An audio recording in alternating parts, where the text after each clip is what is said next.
What's up, guys? We are on one tonight. We got some progress going on the new rat rod build. I don't know why I felt inspired. It's the whole new shop and everything. I don't know. I had a lot to say and I can't think of it, but I don't know. Just don't listen to people on the internet. The world is full of naysayers and keyboard warriors, and yeah. Just get out there and do stuff, man. Anything can be done. You can do anything that you want to do if you want to do it bad enough. It's the fourth night in the new studio, and this is the fourth video. I think fourth, third. I don't know. I filmed like 7 videos in 3 days. So I'm way behind on editing, but every time I come out here, I get inspired, and it's so nice to have everything back. So let's not dally. The new rat rod build is taking shape. Here it is. It's a little below ride height. Not bad. So in the last video, you saw we flipped the whole 4-link on its roof and got everything jiving right, finally. I'm thinking the tire and wheel is not so large now. Things falling. There's a lot of acorns falling this time of year. But it don't matter. We got some progress. So I'm loving the stance of this. Let me pull this thing off of here. I did away with the awesome 50mm scale RC 4-wheel drive shocks. And now we are running the Jalon 2 1/18 scale shocks. And the rears are completely up and mounted. Just using stuff I had.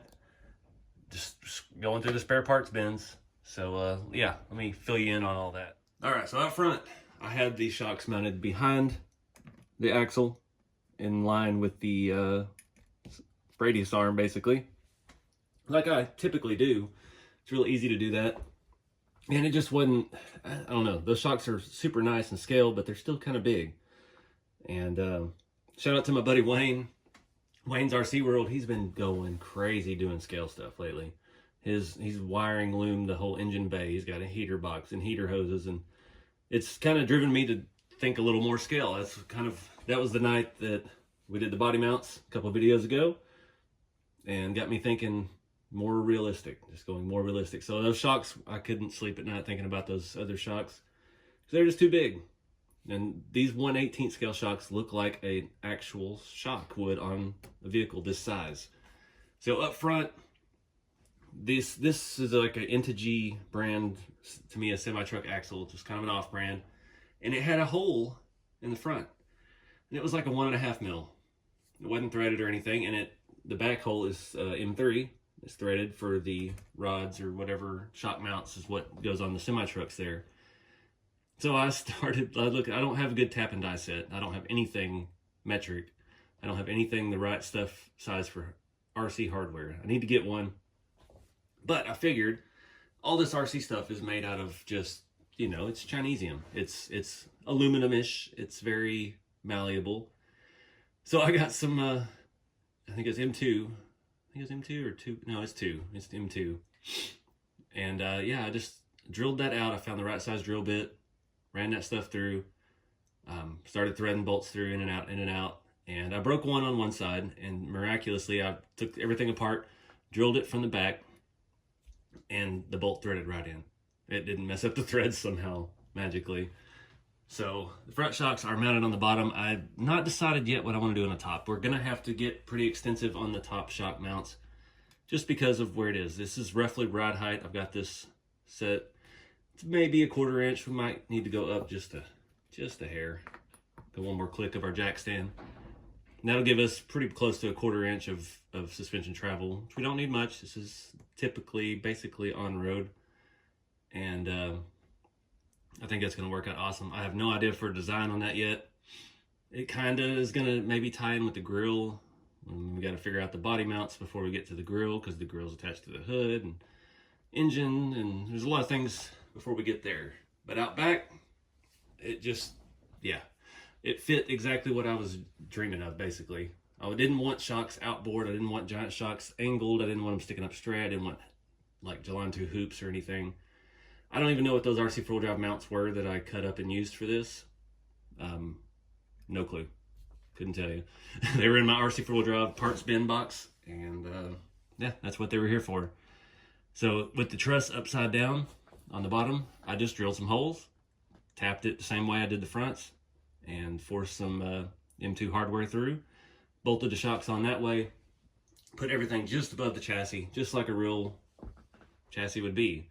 You're not going to have your shock sticking up a foot above the chassis unless you got some kind of crazy Baja truck or lowrider hydraulics or something, but it worked out fantastic. And I cut them down and shaped them a little bit. Not worried about that. Got, you know, the black powder coating, anodizing, whatever, and then some bare on the ends. It's awesome. I don't care. It all worked out so well. See, I got everything pretty dang square, pretty lined up. There is only one screw holding these mounts to the chassis. Honestly, I don't think we really need. I mean, we're not going to be jumping this. It's not a race car. It's not what people typically think of in RC cars. It's a scale model, and that kind of ties into the whole movement that USTE has started. Ultimate Scale Truck Expo is their big focus this year. They're trying to get focused on scale modeling. It's not about bashing. It's not about even rock crawling. It's not a rock crawling event. It is a scale modeling event. So the more you can do to your rig to make it as realistic as possible, their trails will accommodate that. That's the whole perception of it. And they're really focused on that this year, trying to get away from people bringing SEX10s box stock out there. I mean, you can have a fun time, but you can also destroy the trails, and that's what they don't want to have happen. They want your dollhouse truck, your super scale miniature shocks. We have a little bit of suspension travel on this, not a lot. With the body on, it does weigh it down a little bit, so we will have to play with the springs in there, which is luckily the exact same size as every ballpoint pen ever made in history. So I'll be making a trip to Walmart and getting some ballpoint pens, start swapping springs or doubling up springs and things like that, because this is going to be heavy. Well, obviously we've got this body is heavy because it has a full floorboard. We're going to have interior, we're going to have battery, electronics, everything tucked in the back. I haven't really shown that yet. So this is the underside of the print. I don't know what the gaps are there. It's open to the interior floorboard. Transmission tunnel. This is the only space we have. So that's why keeping the shock mounts low pro as possible was key, because we've got to get an ESC receiver. I've got an idea for the battery to utilize it in the interior as part of the seat. Actually use it as the seat. But we're still quite a ways away from that. But keeping everything tucked away and hidden is the goal with all of this. But I'm digging it. These little shocks, I mean, they're made for a 1/18 scale. It's not gonna hold the weight of this steel chassis and everything, so definitely got to do some work with that. But that's always stuff in the end, fine tuning. Get the shocks. I mean, I've had to do that on every rat rod, because once you get to the point of interior and electronics, then it starts, you know, and then you see how it really is going to be. If you remember back the tank track rat rod, I think I have 3 sets of springs in each shock. I've got doubled up springs inside the scale shocks, and I have springs on the shaft of the shock itself. So we're not getting much droop on this with just the chassis, but these shocks, they feel they're very, very soft. So we definitely need a stiffer spring in there, if not multiple springs, but we'll cross that bridge when we get there. So that's the ride height we're looking at. I've got the back jacked up just a little bit. Front is where I think I want it to sit. And just digging the rake, everything is looking spot on. It's not too tall. It's not super, super low like everything else I build. I think that is the look. So just another installment, guys. We'll wrap this video up here.